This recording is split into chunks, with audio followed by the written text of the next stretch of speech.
Who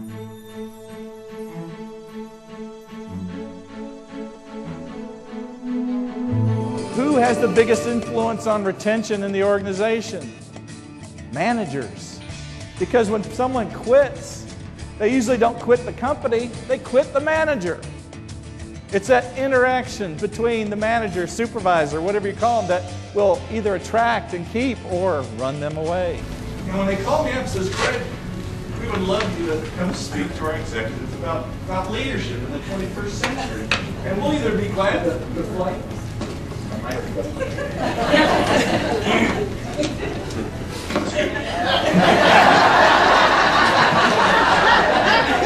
check. How many mics in the room? At least it wasn't my zipper.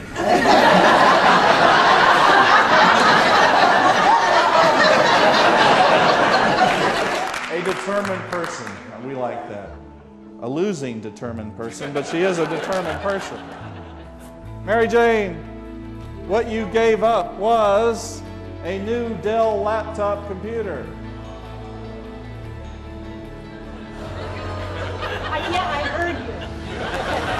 John's the man. I'm really sorry. We could have been in Aruba.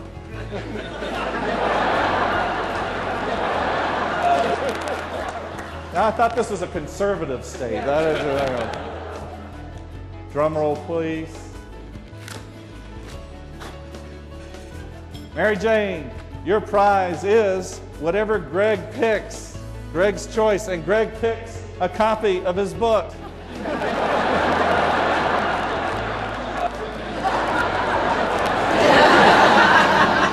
That's embarrassing when you know three things about Greg Smith. Number one, I am an Eagle Scout. And it's even more embarrassing when you realize I was a lieutenant colonel in the Army. And it's even more embarrassing when you realize I own a company named Charter Course International. And I'm here to talk to you guys about managing change. Identify unspoken needs that their guests have. A knock on the door, about 8 o'clock. And I open the door, here's Justine. And in her hand, a piece of chocolate cake and an icing that says, Happy Anniversary. Now, that wasn't my unspoken need, but it was my wife's. I mean, that's why this one hotel in Lexington, Kentucky has something called Bowling with Turkeys. They don't line up the managers. No, I don't mean, no. They take a 12-pound frozen turkey near Thanksgiving time, wrap it in duct tape, and then they'll line up empty wine bottles at the end of the loading dock in the back of the hotel and have a contest who could bowl the best with the frozen turkey. And whoever wins gets a real turkey for Thanksgiving. You say, well, how does that improve productivity? Well, if you're dealing with a younger workforce, they like to do things like that. And they talk about it all year long. They say, hey, can't wait till the frozen turkey contest comes along and we're going to beat customer service department. You know, they tried to beat us last year, but we're going to beat them. Those are the things that have changed today. Going back to what worked yesterday may not be the same thing that works tomorrow. Well, there says, Greg, would you like to come to Jekyll Island and speak, and we'll fly you down, or you could drive your car. And I said, well, that would be a great opportunity for me to take Kathy, my wife. You know, we've been married 33 years, and she doesn't get to go with me very often. And so we got up in the morning and got in our car and started driving, or I started driving to Jekyll Island. And I drove, and I drove, and I drove some more. And I drove some more. And it must have been the 6th hour when Kathy turns to me and asks me one of those questions that spouses tend to ask their husbands. Do you know where you're going? She asks me that a lot. I mean, and I realized in my haste I had forgotten the name of the hotel I was going to. I had left, you know, my information back in the office in Conyers, but being the leader that I was, I decided to stop at every hotel along the way and ask them if I was registered. Now, many of you have never heard of me before, But I have you know that every hotel knows who Greg Smith is. And they also know my wife married an idiot. Generation Y is 17 years old and younger. Generation X is 18 to about 32. And they do expect things differently. Number one is they want a good compensation package. They want to be paid well.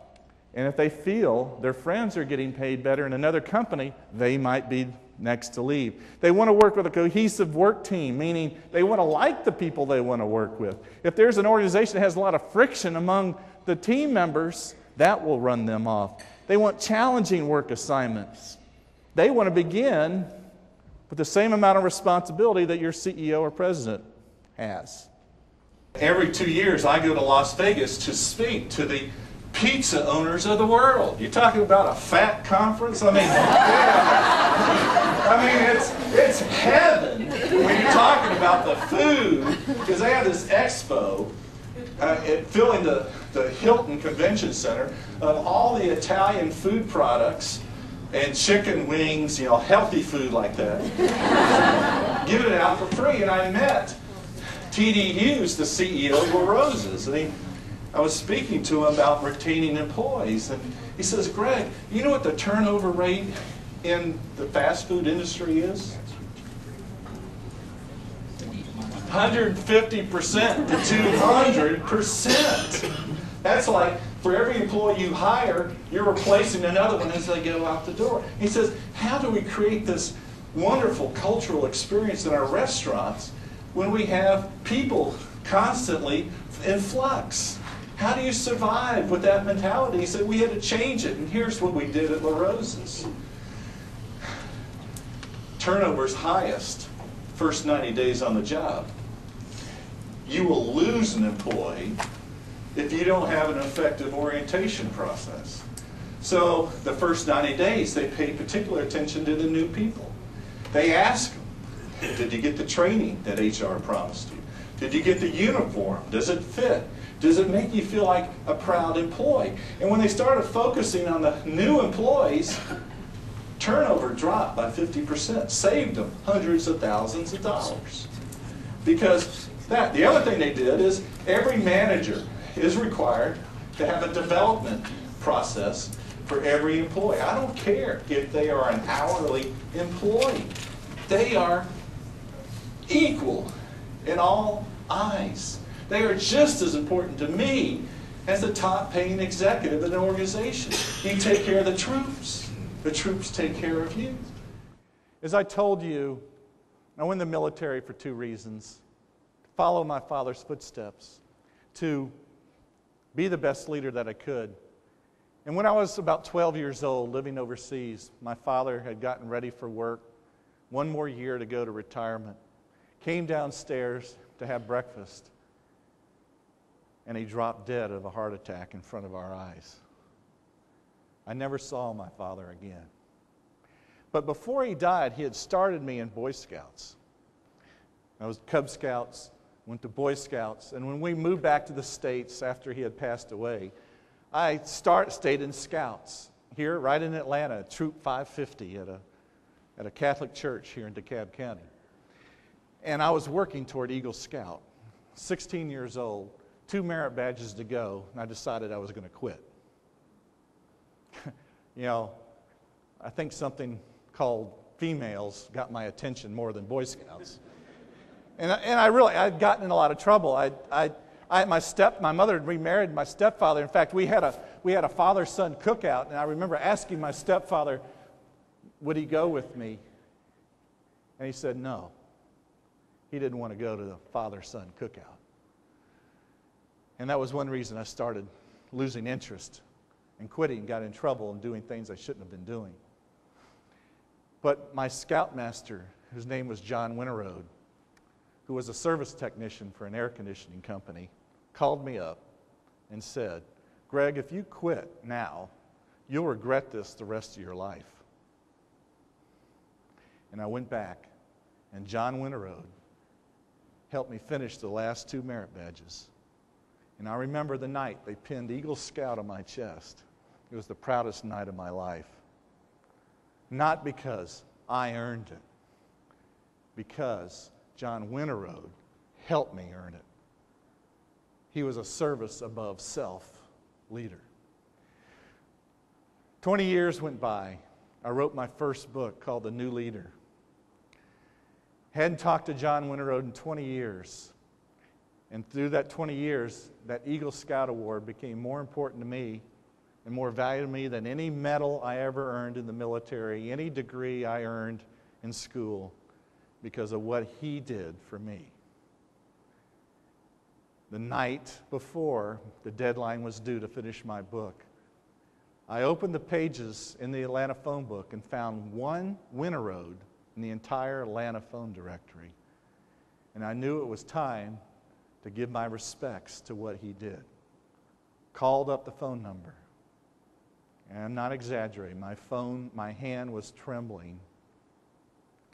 His wife on the phone. I said, "Is John there? This is Greg Smith. I used to be in his Boy Scout troop." And she says, "Oh, Greg, it's great to hear from you again. John will be really proud to hear from you." And the shaky old voice gets on the phone. And I tell John, "What you did for me meant everything in the world." In the front cover of my book, in the dedication, it says, "This book is dedicated to the two most important men in my life, my father and my scoutmaster, John Winterode." Ladies and gentlemen, you're here for a purpose today. You're here to become better at what you do, to become a better technician possibly, to reunite old friendships. But we have to remember this, that we're not just in the service business, we're in the service above self business. I hope you have a great conference, and God bless you.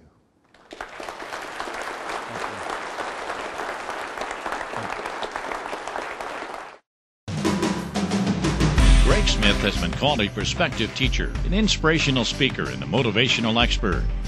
As founder and president of Chart Your Course International, Greg speaks to executives and business owners on how to attract and keep customers and build organizations that retain and motivate their workforce.